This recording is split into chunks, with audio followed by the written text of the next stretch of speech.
उत्तर भारत के पहाड़ी इलाकों में बर्फबारी का सिलसिला अब चल रहा है। इसका असर अब मैदानी इलाकों में देखने को मिला।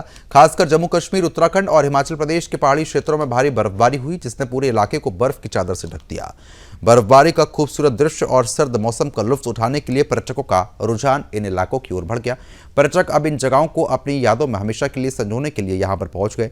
लेकिन इस उत्साह के बीच बड़ी संख्या में वाहनों का आना कई स्थानों पर जाम की स्थिति पैदा कर गया, जिससे पर्यटकों को घंटों इंतजार करना पड़ा। जम्मू कश्मीर में इस साल की बर्फबारी कई इलाकों को पूरी तरीके से बर्फ से ढक गई है। खासकर जम्मू कश्मीर के ज्यादातर इलाके 6 इंच तक बर्फ से घिरे हुए हैं और ये दृश्य इतना खूबसूरत है कि दूर दूर से पर्यटक आ रहे हैं। हालांकि बर्फबारी की खूबसूरती के बावजूद स्थानीय लोगों और पर्यटकों को कई समस्याओं का सामना भी करना पड़ रहा है।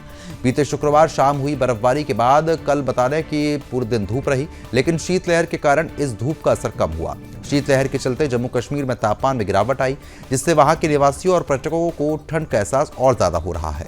शनिवार को जम्मू कश्मीर का अधिकतम तापमान 15.4 डिग्री सेल्सियस और न्यूनतम तापमान 4.5 डिग्री सेल्सियस दर्ज हुआ। बनिहाल में अधिकतम तापमान 6.1 डिग्री सेल्सियस जबकि न्यूनतम तापमान -4.4 डिग्री सेल्सियस रहा। लगातार बर्फबारी और बारिश के कारण कई क्षेत्रों में सड़कें यातायात प्रभावित हो गई। फिलहाल आपको बता रहे हैं कि प्रशासन अपील कर रहा है कि अगर जरूरी हो तो यहां पर आए, वरना अभी आने से जरूर बचे क्योंकि बर्फबारी बेहद ज्यादा है।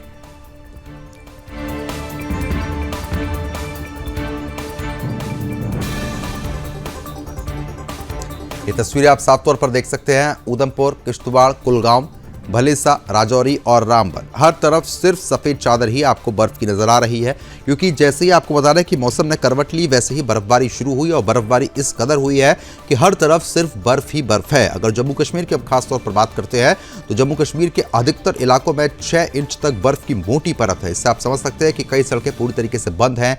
खास तौर पर लोग उत्तराखंड घूमने जा रहे हैं, हिमाचल घूमने जा रहे हैं, उनके लिए भी प्रशासन एहतियात के तौर पर गाइडलाइंस जारी भी कर रहा है, क्योंकि उत्तराखंड और हिमाचल में भी बर्फबारी बेहद ज्यादा, जिसकी वजह से यात्रियों को परेशानी भी हो रही है। लेकिन नजारा बेहद खूबसूरत है, लेकिन उसके बावजूद भी सावधानी रखना बेहद जरूरी है। आने वाले कुछ दिनों की और बात करते हैं तो अभी इसी तरीके से बर्फबारी जारी रहेगी। पहाड़ी क्षेत्रों में बर्फबारी हो रही है, उसका असर मैदानी इलाकों में साफ तौर पर देखने को मिल रहा है। उत्तर प्रदेश, बिहार सहित कई ऐसे अलग अलग क्षेत्र हैं जहां पर बर्फीली हवाएं चल रही हैं। मौसम में एकदम से परिवर्तन आया है। खास तौर पर मौसम विभाग की तरफ से कहा गया है कि अभी कुछ दिन और इसी तरीके का मौसम फिलहाल पहाड़ी क्षेत्रों में बना रहेगा।